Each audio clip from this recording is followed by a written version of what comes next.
জয় রাধে জয় গোপাল। তো বন্ধুরা, আজকে আমি আমার মা, দিদি আর মেয়ে মিলে চলে এসেছি কাঁচরাপাড়ায়, আমার ছোট মাসির বাড়ি। এখন আমরা ট্রেন থেকে নেমে পড়েছি, এবার যাব দোকানের দিকে। আর এই তো আমরা চলে এসেছি দোকানে। এবার এখান থেকে কিছু জিনিস কিনে নিই, চলুন এরপর অটোতে উঠে দেখা হচ্ছে।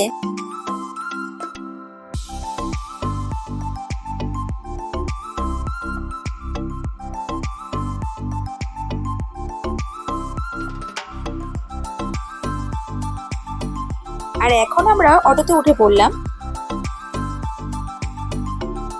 এখন নেমে পড়লাম অটো থেকে। এবার কিছুটা হেঁটে গেলে আমার মাসির বাড়ি। মনে মনে কি আনন্দ হচ্ছে, কতদিন পর যাচ্ছি। আর অবশেষে পৌঁছে গেলাম মাসির বাড়ি। এই যে আমার ছোট মাসি, আর এখানে আমার মা বসা। আর আমার মাও তো অনেকদিন পর বোনের বাড়ি এসে বেশ খুশি হয়েছে।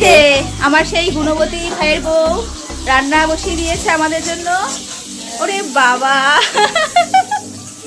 এই যে আমার বোন, ওকে তো আপনারা চেনেনি, আমার তারাপীঠ এবং মায়াপুর ব্লগে ওকে তো আপনারা দেখেছেন। আর এটা হলো আমার বোনের বর, খুব ভালো মনের মানুষ। এরপর আমরা গল্প করতে করতে, আর তো কোনো ভিডিও করা হয়নি, এরপর আমরা খাওয়া দাওয়া করে বেরিয়ে পড়লাম ফুচকা পাড়ায় যাওয়ার জন্য। এই পাশে আমি, ভাইয়ের বউ আর আমার দিদি বসা, উল্টো দিকে বোন, ভাইয়ের মেয়ে আর আমার মেয়ে বসা। আর পিছনে দেখতে পাচ্ছেন একজন স্কুটি করে আসছে, ওটা হলো আমার মাসুতো ভাই।